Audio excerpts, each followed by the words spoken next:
There's no feeling more intense than starting over.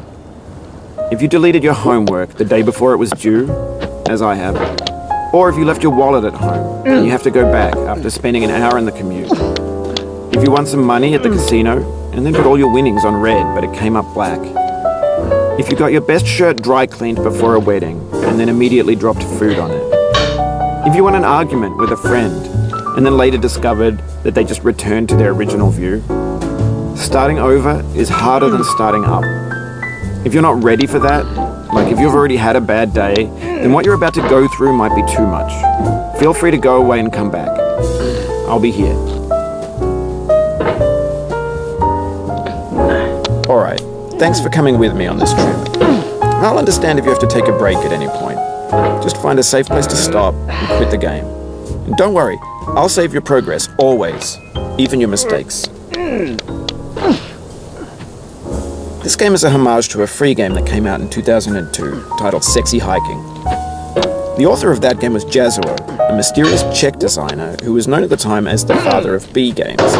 And B games are rough assemblages of found objects. Designers slap them together very quickly and freely, and they're often too rough and unfriendly to gain much of a following. They're built more for the joy of building them than as polished products. In a certain way, Sexy Hiking is the perfect embodiment of a B game. It's built almost entirely out of found and recycled parts, and it's one of the most unusual and unfriendly games of its time. In it, your task is simply to drag yourself up a mountain with a hammer. And that act of climbing, in the digital world or in real life, has certain essential properties that give the game its flavor. No amount of forward progress is guaranteed. Some cliffs are too sheer or too slippery. And the player is constantly, unremittingly in danger of falling and losing everything. Eventually. In that sense, every pixelated obstacle in Sexy Hiking is real. The obstacles in Sexy Hiking are unyielding, and that makes the game uniquely frustrating. But I'm not sure Jazzuo intended to make a frustrating game. The frustration is just essential to the act of climbing, and it's authentic to the process of building a game about climbing.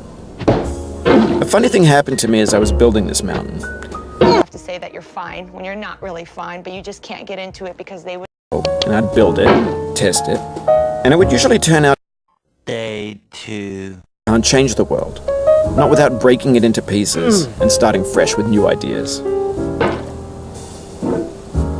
For years now, people have been predicting that games would soon be made out of prefabricated objects, bought in a store and assembled into a world. And for the most part, that hasn't happened, because the objects in the stores are trash. I don't mean they look bad or that they're badly made, although a lot of them are.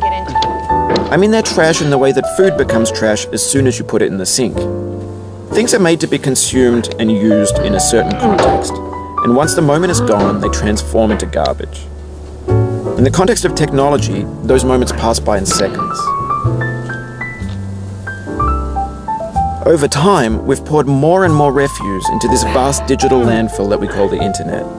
It now vastly outnumbers and outweighs the things that are fresh and untainted and unused. When everything around us is cultural trash, trash becomes the new medium. Eventually. XX's fan... You have to say that you're fine when you're not really fine, but you just can't...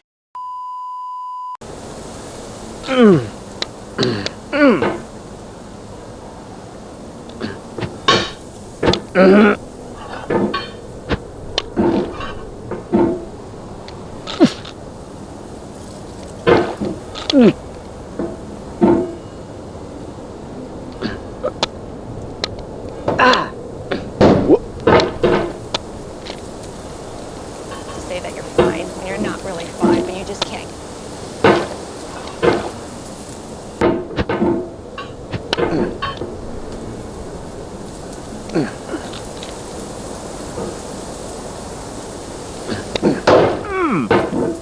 Day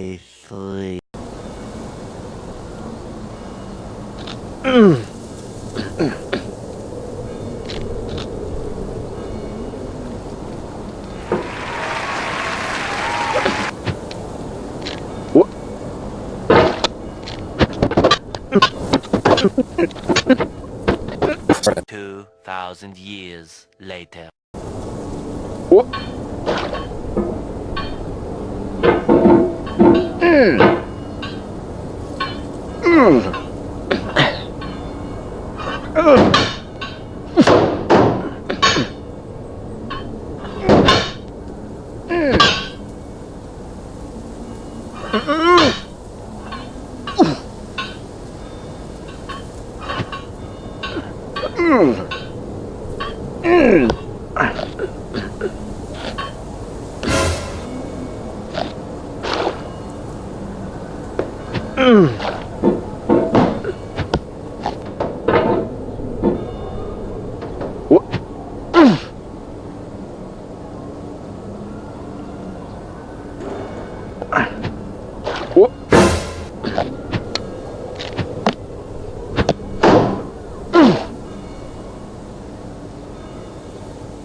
In this context, it's tempting to make friendly content that's gentle, that lets you churn through it but not earn it. Why make something demanding if it just gets piled up in the landfill, filed in with the bland?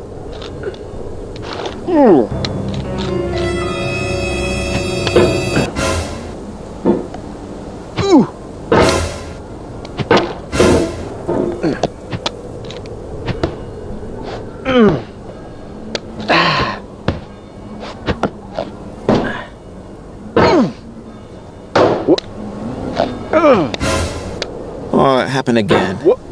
Keep on trying, don't let it get to you.